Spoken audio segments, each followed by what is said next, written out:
Chromosomes. Little strands of nucleic acids and proteins are the fundamental genetic instructions that tell us who we are at birth. Most people are born with 46 chromosomes, but each year in the United States, about 6,000 people are born with an extra chromosome, making them a person with Down syndrome. If you've ever encountered someone with Down syndrome, you know that they are some of the kindest, most joyful people you will ever meet. They truly have something extra. My name is Lisa Nichols, and I have spent the last 24 years as both the CEO of Technology Partners and as the mother to Allie. Allie has something extra in every sense of the word.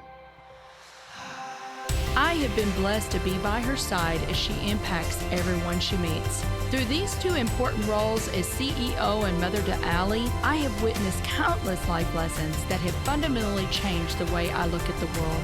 While you may not have an extra chromosome, every leader has something extra that defines who you are. Join me as I explore the something extra in leaders from all walks of life and discover how that difference in each of them has made a difference in their companies, their families, their communities, and in themselves.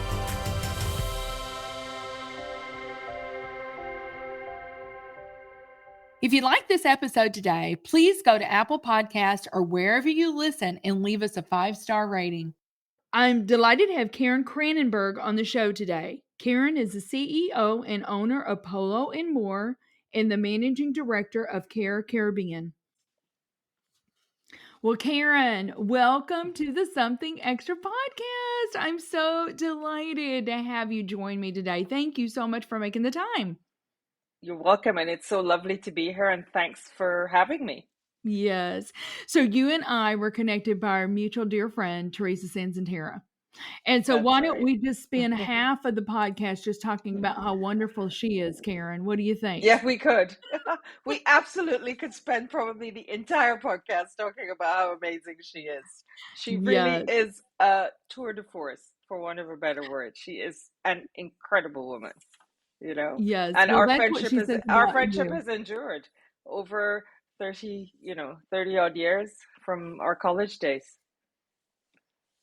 Isn't that beautiful? I'm so grateful for friendships like that have stood the test of time. I've got a few of those as well, Karen, and they're just such a blessing. But, I'm going to just kind of do a little side thing here that I just think is so funny. She's definitely a tech leader among tech leaders. I mean, she's a CIO, has been a CIO for major companies. But I also, and you and I both believe that she could equally be an amazing writer, journalist, or public relations agent for either one of us. Absolutely.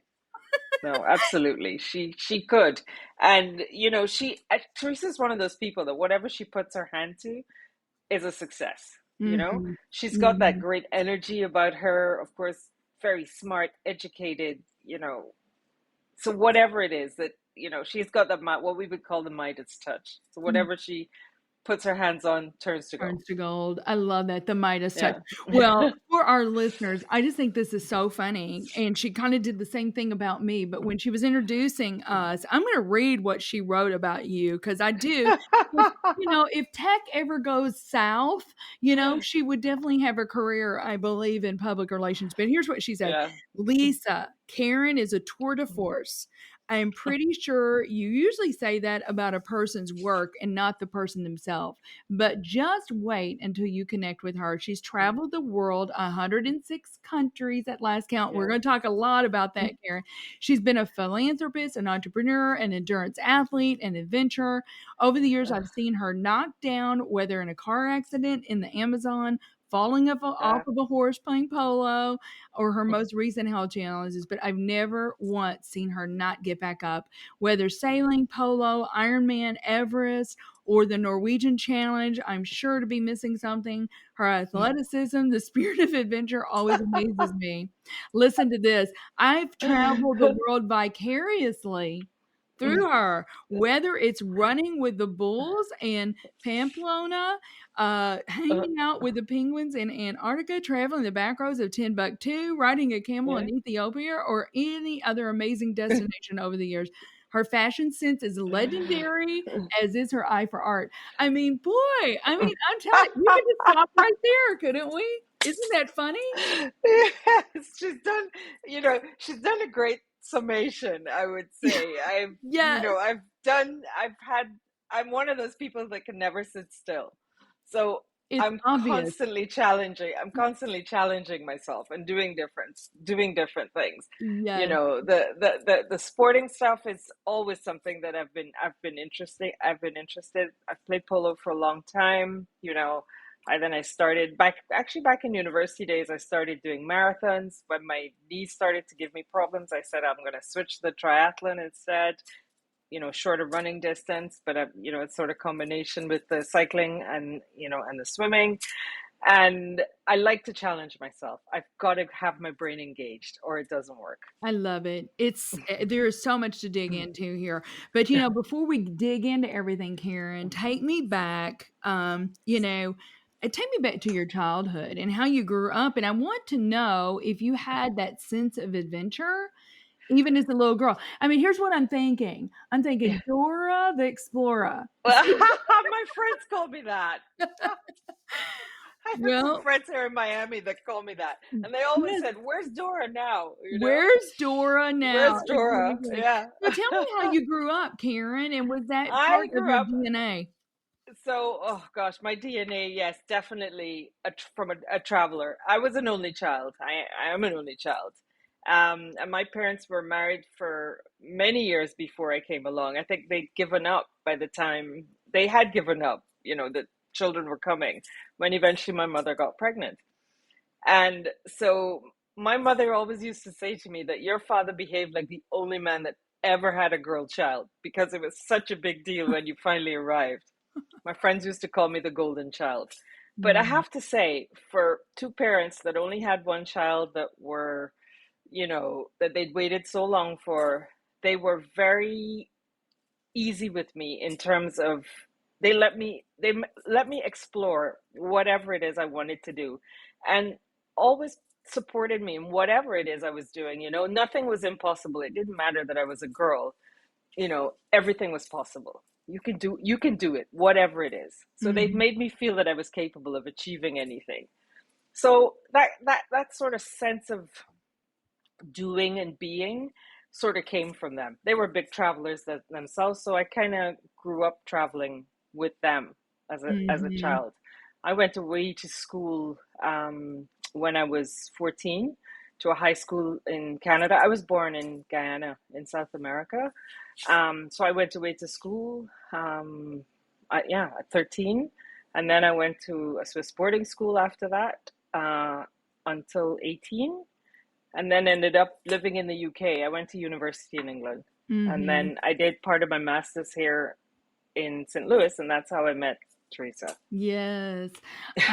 Yeah, I think you guys met at Webster. Yeah, I love That's so right. much of what you just said, though, Karen, and just the support of your parents and just They were helping you incredible. believe in yourself, right? Yeah. That is such a huge part, I believe, of Yes. our DNA. If we really, I mean, I tell people all the time, I was an only child too.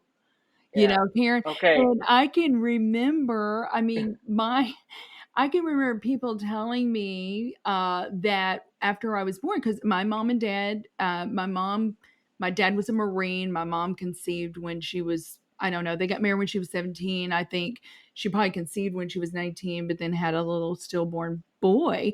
And they Mm. waited. I mean, my mom was 31, almost 32 when I was born, and so kind of the same thing. They didn't Yeah. know that they were even going to be able to have children.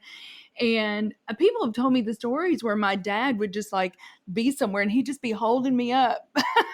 Like, Yeah. I like followed my dad. Like Simba. as a kid, I followed my dad around everywhere that I Yes. could. Yes. Everywhere that I could when it was possible, I went. Wherever he was going, I Yes. was going. My dad and I were exceedingly close.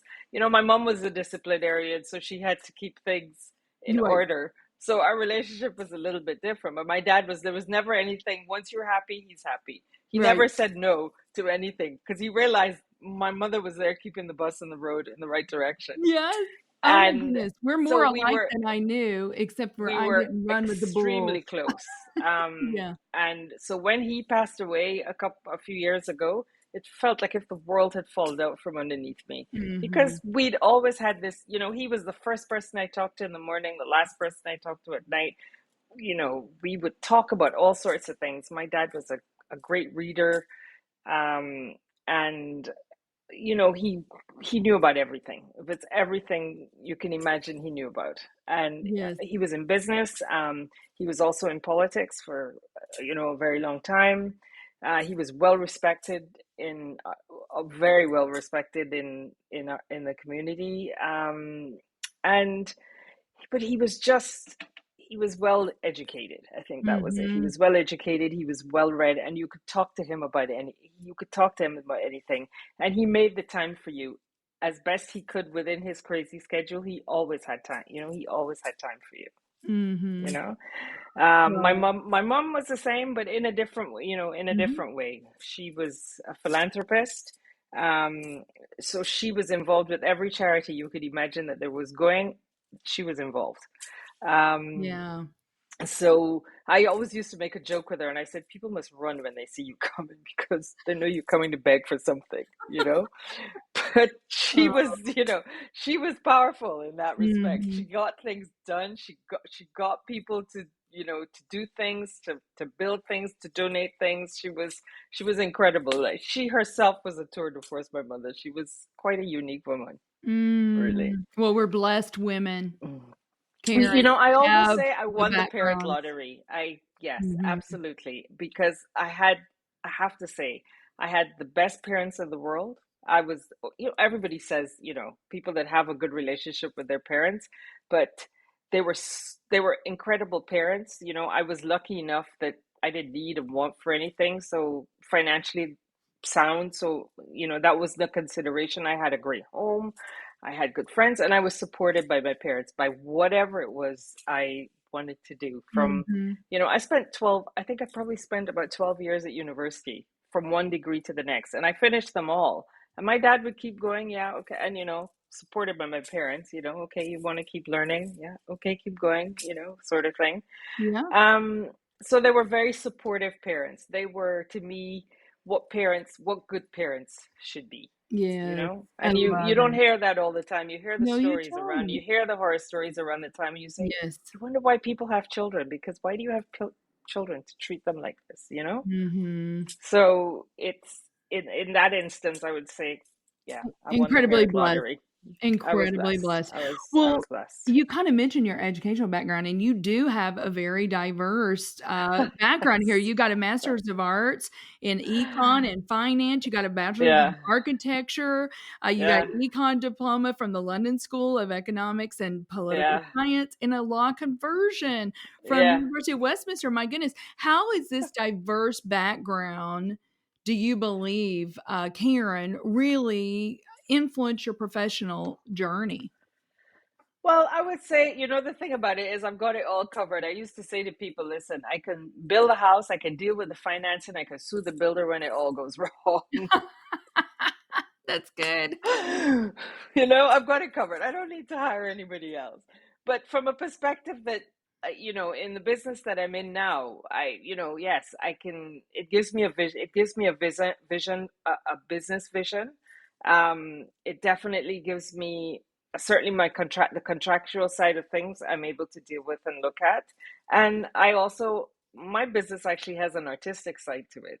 So I guess the architecture sort of comes in that perspective, very much so, because I create things for other people. Mhm, mhm. Um, so that's very much a part of who I am. I'm a collector. I'm an art collector as well too. So, but that's something I do on the side. Actually, Teresa's been coming with me the last few years to Art Basel in Miami because I go there. I go every year.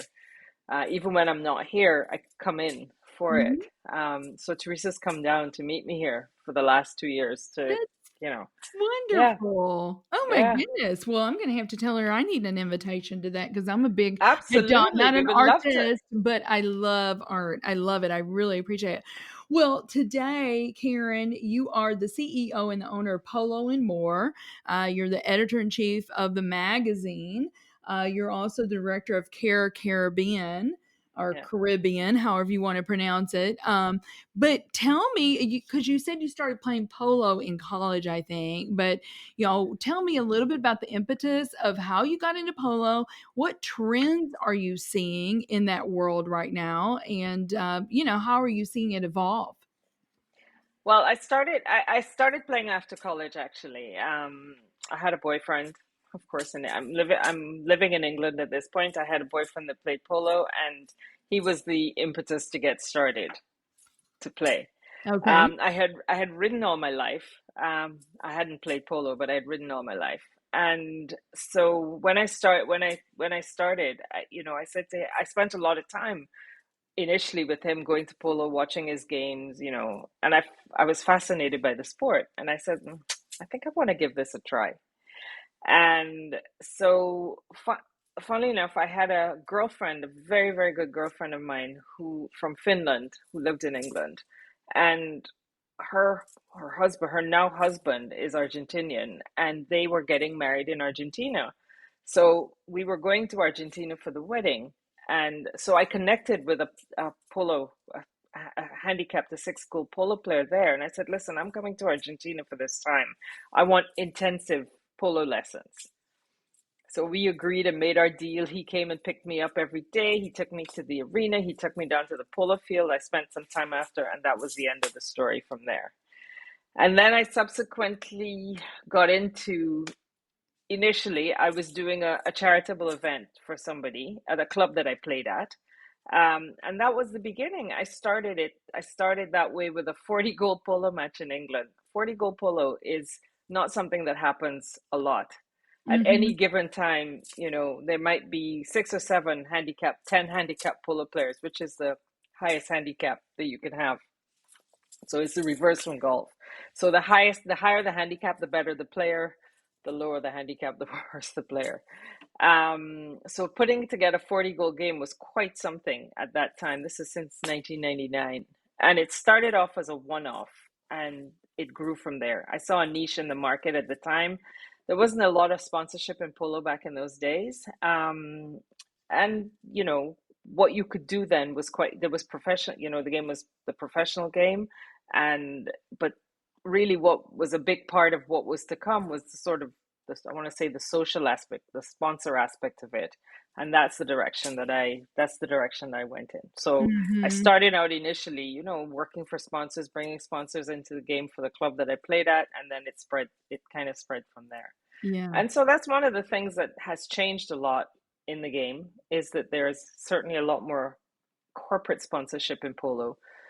Not to the same degree that there are in things like football and basketball and, soccer in England, because it's a different market and it works differently.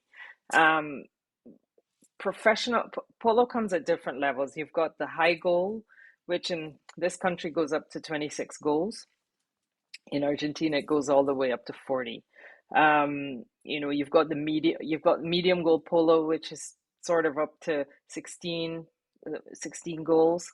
And then you've got low goal polo, which is anything from, zero to, 6 or 8 goals. Mm-hmm. So there's different levels. But one of the things at polo that's standard throughout, it's very patron focused. So there's always one person that pays the bill. Or in the lower goals, you might find 2 patrons that play together and they split a team and they pay those bills together. But the professionals are paid by a patron. So when you get to the high goal, there's one patron. He pays the bills. He's the man in charge. So whereas there might be a certain element of sponsorship, it's also somehow tied to that patron or who that patron is more often than not. Mm-hmm. But there are a lot of charity events around polo. There's a lot of, a lot of corporate events that use polo as a means for entertainment as well. And so that, the game has expanded in that way, I'd say, in the last 25 years. Okay. So, Karen, now you've inspired me. We have a polo field that is And literally 1 mile from us, and we've never been. So, go. Anheuser-Busch, right? You know Yes. Yeah. Anheuser-Busch. Yes. Yes. They're big So sponsors. The brothers play polo. yes, I know. And so the field, the Anheuser-Busch, Billy Bush has a field about we can hear it on a Saturday. We can hear the Yeah, announcer, but we've never yeah, gone. So now you've inspired me. Okay, so that is, I'm definitely going to go to one of those, and I'm really curious now. But tell me a little bit about being the managing director of Caribbean or Caribbean. Can you elaborate on the organization? Tell yeah. our It's listeners, what is it that you do? yes, What's the mission? it's a business that I started with my cousin, and we deal with basically medical supplies for laboratories and hospitals, and we our focus is Caribbean and Latin America. So we deal with everything that you can possibly think of, from equipment to consumables. Mm-hmm. So, So and you're really yeah, offering those things to, you have international clients, right? we have Yeah. international clients. A lot of our Mm-hmm. suppliers are international as well. So our Mm-hmm. suppliers are out of Europe, out of India. Of course, we have suppliers in the Asian market, so China, Malaysia, Vietnam. A lot of our suppliers here from the US as well too. And yeah, Mm-hmm. but our client base is mainly Caribbean and Latin America. Gotcha. Okay. Well, I have one more question for you, and then we need to take a quick break. And I've got a lot more that I want to talk to you about. But this Okay. one is really, I find this so fascinating that you've actually been to over 106 countries. And I think, you've set up polo matches in a lot of those countries, and, Yeah. you've done a lot of different things around the globe, but you kind of they describe you as a global nomad. Nomad. Yeah. Yes. And so, what I really would love to know from you, and then we'll dig into a lot more after the break, but how do you personally prepare to adapt to so many different cultures, and environments? Because they're all different, are they not, Karen? They are all different. I always say to people that travel is an education in itself. So you're going there to learn from the people, to learn from the culture. And that's your takeaway from it all when you go there. Mm-hmm. So there's always there's all that always that fascination, that excitement when you're going someplace and you're going someplace new, someplace that's different, you know. So it's different preparing. I would say preparing for a trip like going to Everest, for going to a trip like to Mali, which I went to Mali last year, which is very different. Mali is a country I've been wanting to go to for the last 12 years, since really their problems. They've had a lot of problems with rebels and stuff like that in the last 12 years, and it's not really been that safe to go. And they had a little bit of a quiet patch where last year, and I said I'm going to take this opportunity Mm-hmm. to go here now. I packed my bags, and I made but the thing about it is I'm a planner as well too. So I always make sure that, for example, when I went to Mali, that somebody had recommended a guide that they had used. She's a journalist, is a guide that she had used.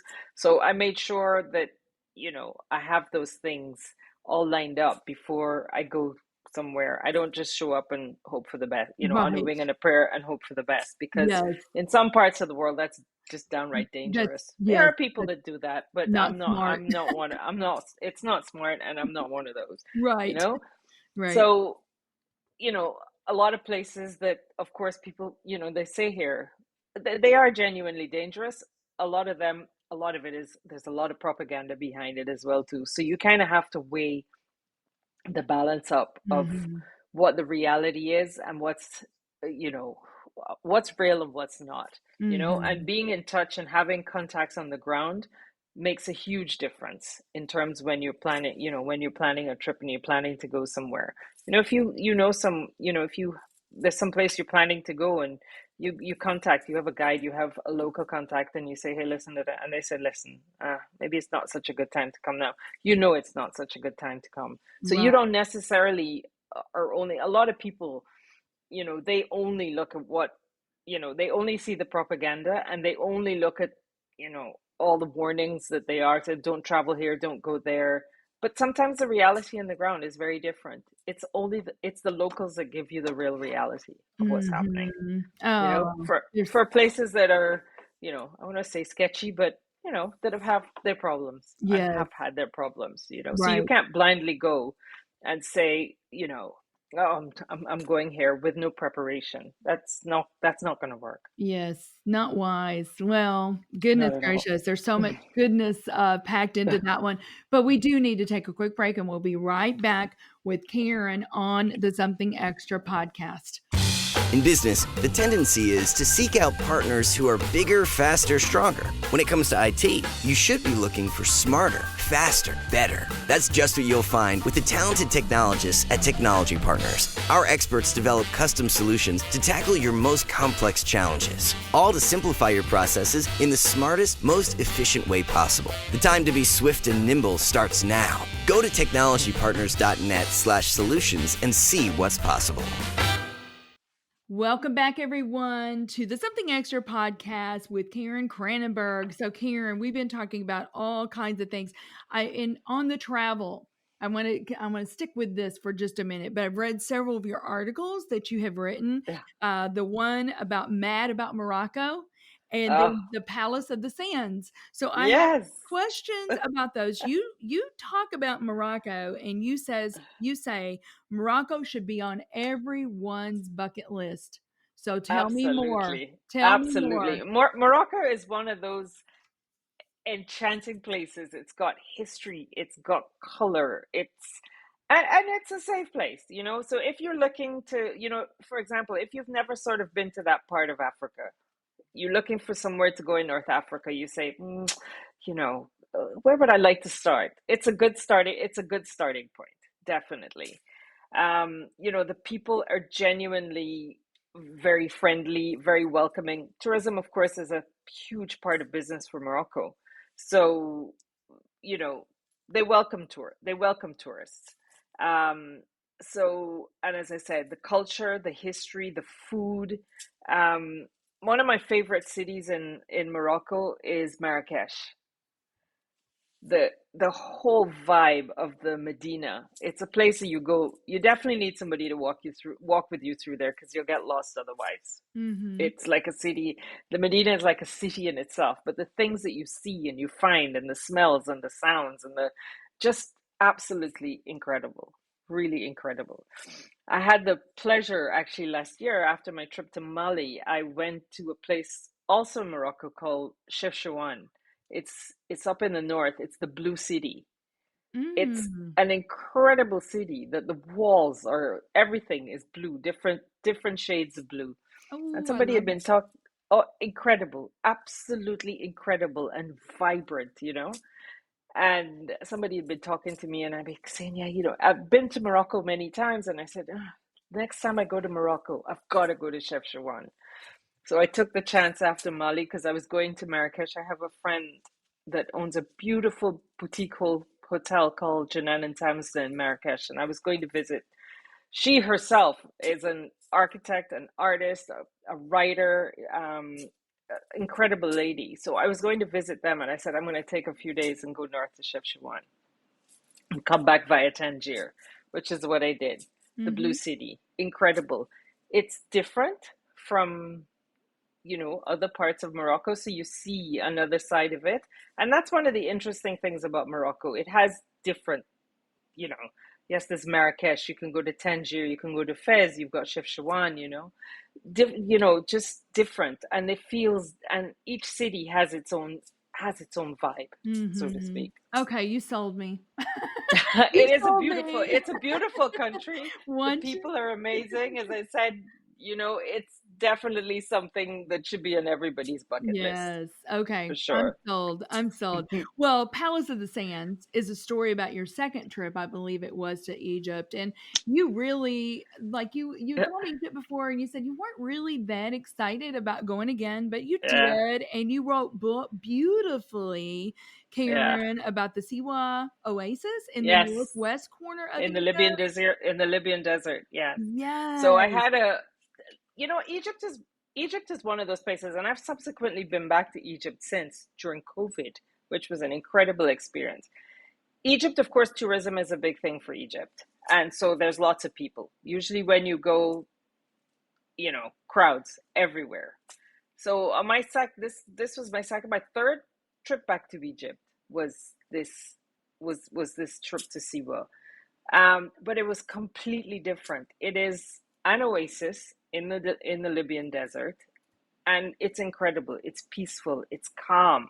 You know, my friends had taken over the entire resort, so it was just a group of friends that we were able to wander and roam around. You know, kind of wander and roam around. You know, and it was also a different, you know, a very different side of Egypt that we were able to see, which was fascinating. Mm-hmm.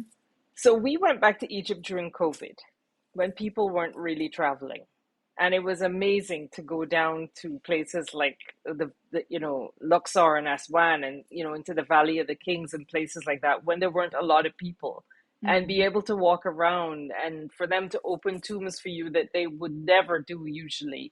And there's hardly any people around you.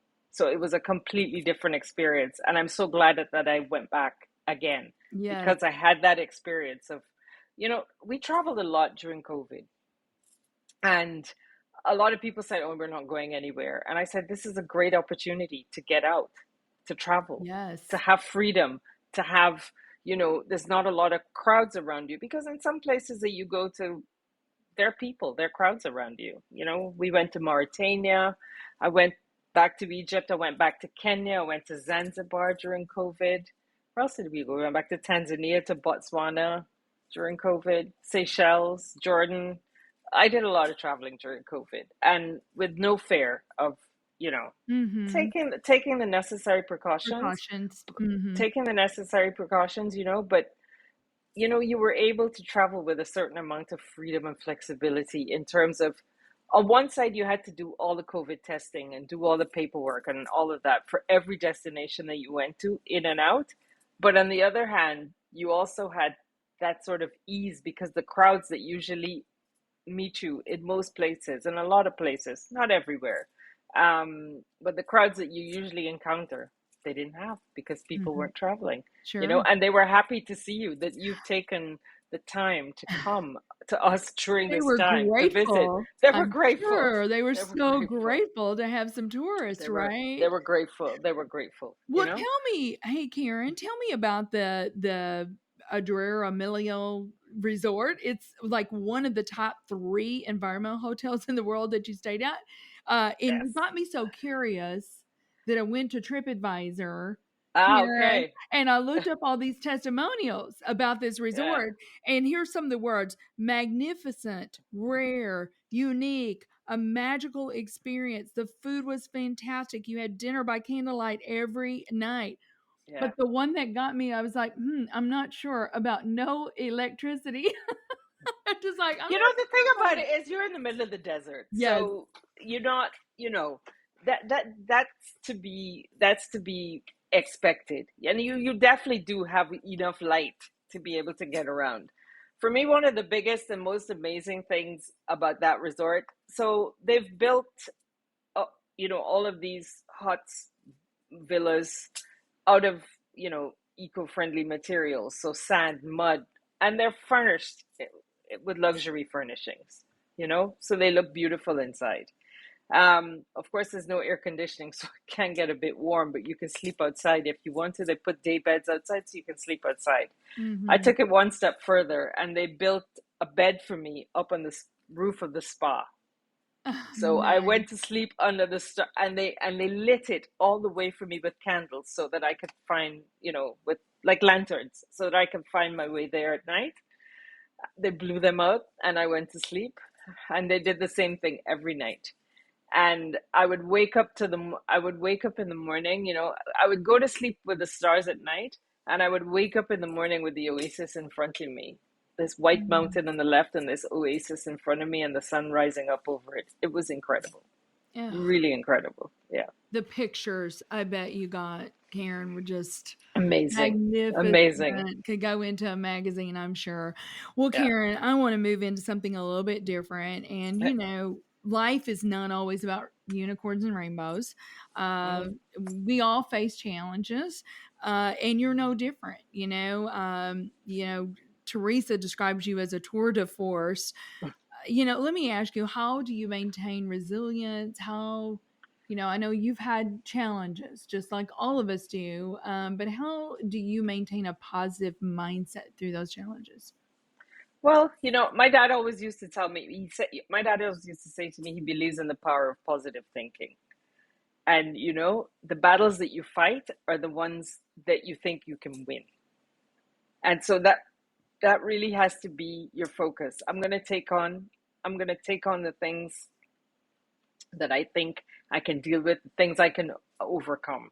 If you try to deal with everything, you can't deal with everything. It's like work. It's the same thing. You can't deal with everything yourself. You kind of have to balance it out as to what can and what I can and what I can't do, So, as you said, yes, over the years, really most recently, I was diagnosed with cancer in 2022, February 2022. So we're 2 years in this journey now.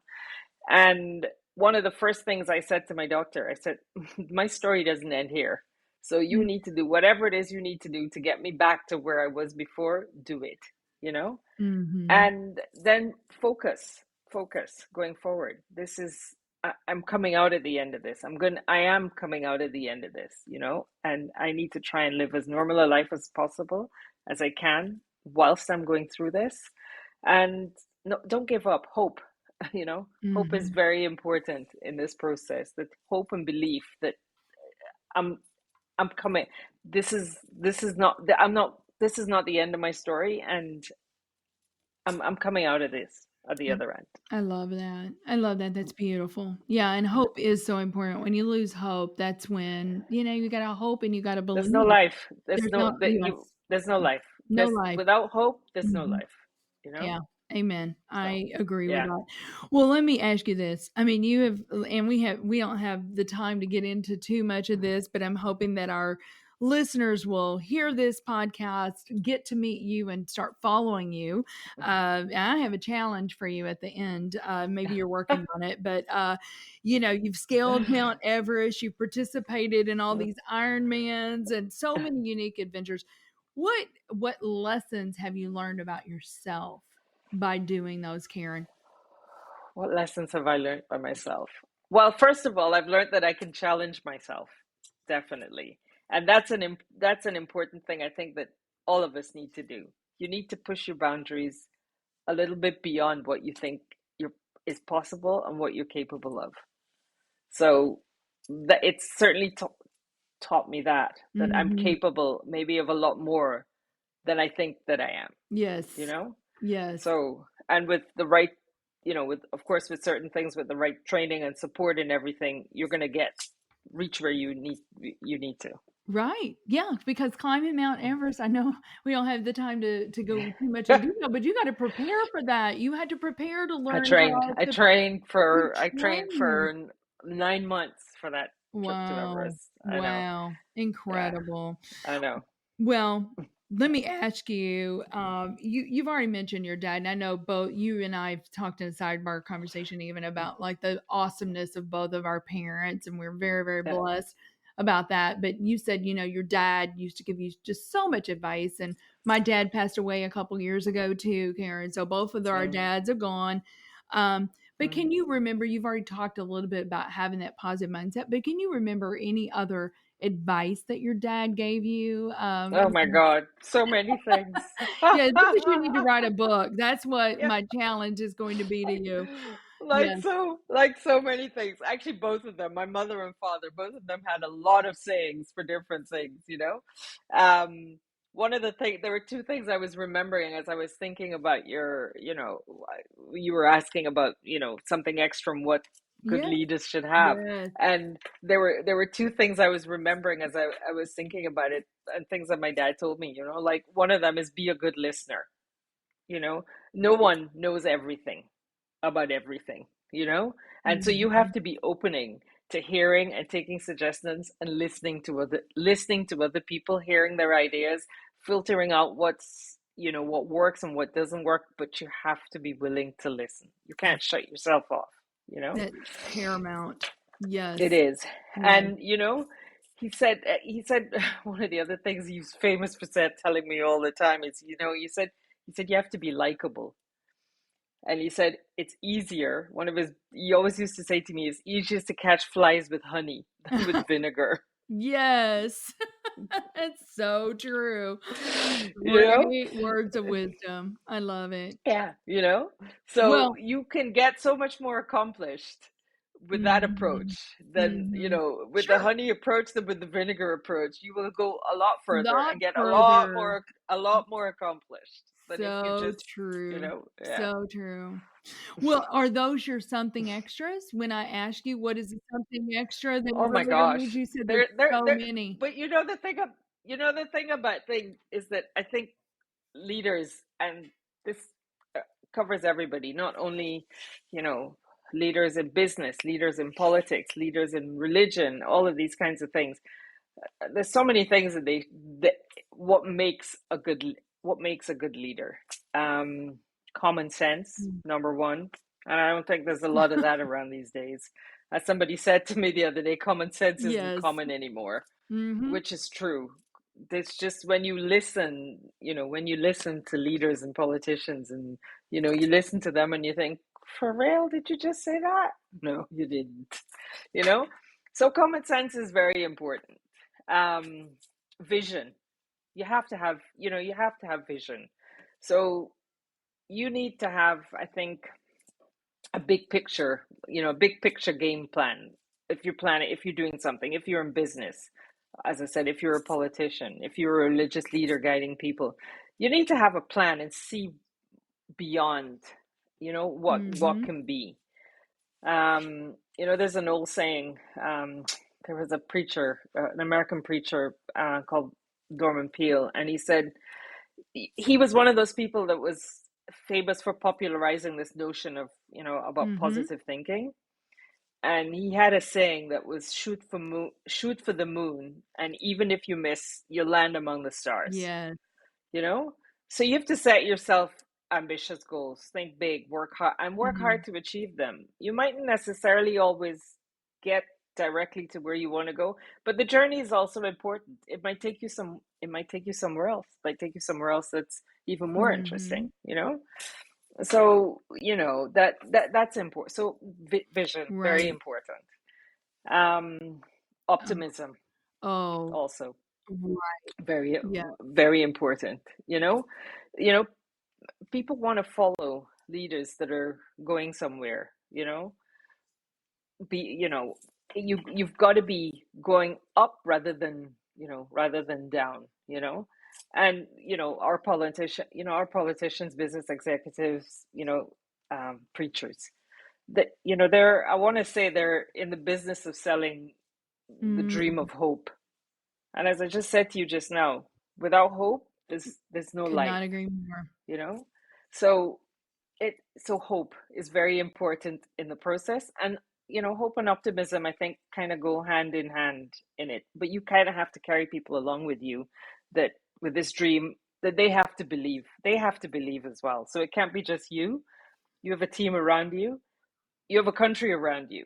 You need to Mhm. sell them on these ideas and carry them, and carry them Right. along Well, with Karen, you. when you had the Of vision, when you course, had the hope, you give the people that are around you a path, right? And because they don't want to, like, to your point, they if you don't have hope yourself, why are they going to want to follow somewhere that's a dead end, right? I absolutely. mean, people want to You win know, in life, not that yeah.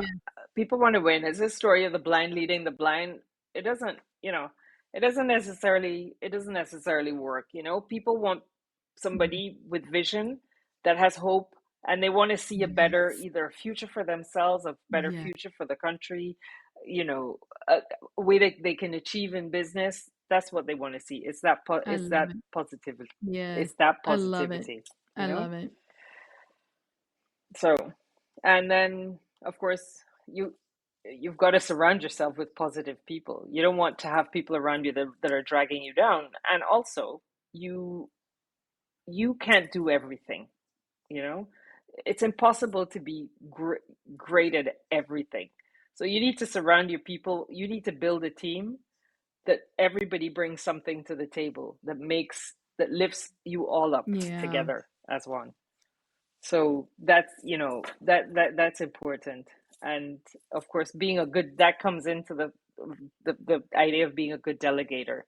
You have to know when to let go and who to hand this over to and who to hand that over to, and together you pull it together It's as a so team. good, Karen. I love it. I have loved this So time with you. Teresa was right, and I need to come on one of the art excursions with you guys so we can see one another face to face, and absolutely. I can get more of Karen Kranenburg. So Yeah. thank you so much for making the time to be on the show today. And our prayers and thoughts are with you as you are continuing this journey. And at the end of the journey, girl, your story, it's like I told you before, your story is gonna be someone else's survival guide when you get through this. So, Well, I'm thrilled if I'm able to help somebody, because I know how important it was for the help I received from other people to carry mhm. me, sustain Mhm. me through this journey. And so I think you always have to pay it Absolutely. forward. So I have to help someone else that's going through the journey, and I'm more than happy to. There's no big secret in this. We're all, there's so many cancer, people that have suffered from cancers. There's so many survivors out there. And if you can do something to help another person and ease the Yes. journey for them, Could why not not? agree more. Well, Why thank not? you again. This has been such a Yeah. fun this is gonna be the most fun thing I do all day. Well, I don't know. I got a birthday dinner tonight with my family. That's probably gonna be the best thing, Yeah. and then being with you is gonna be the second thing. So, thank you so much for making the time today, Karen. It's my pleasure. And thank you so much for having me on. It was lovely virtually meeting you. And yes, I absolutely I hope do to too. meet you face to face soon. Come to Miami to Art Basel with us. Thank you for listening to today's show. Something Extra with Lisa Nichols is a Technology Partners production. Copyright Technology Partners, Inc. 2019. For show notes or to reach Lisa, visit tpi.co/podcast. Don't forget to leave a review on Apple Podcasts, Google Play, or wherever you listen.